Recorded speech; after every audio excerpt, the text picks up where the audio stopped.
আজ আবারও চলে এলাম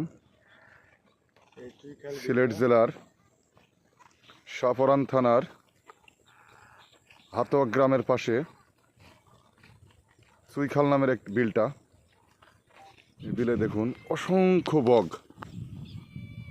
মনে হচ্ছে সারা বাংলাদেশের বগ সব এক জায়গায় হয়েছে। বিলটি আমি চারিকোলে ঘুরে ঘুরে দেখানোর চেষ্টা করতেছি। আসলে এইসব দৃশ্য চোখে পড়লে ভিডিও না করে আর পারি না।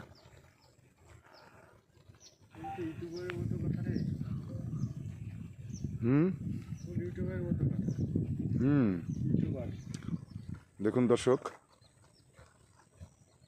এখানে অসংখ্য চিল পাখি উঠতেছে।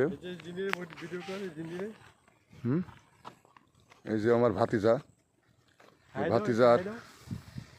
এই ভাতিজা মাছ ধরতে নামলে 10 কেজি মাছের নিচে সে কোনোদিনও উঠে আসে না। গুড, তুমি তোমার এই প্রতিভা সারা জীবনের জন্য ধরে রাখো, আমরা তোমার জন্য দোয়া করি। এই যে একটা বিল, এটা একটা পুকুর, কালকে এটা ছেঁচা হয়েছিল, যাতে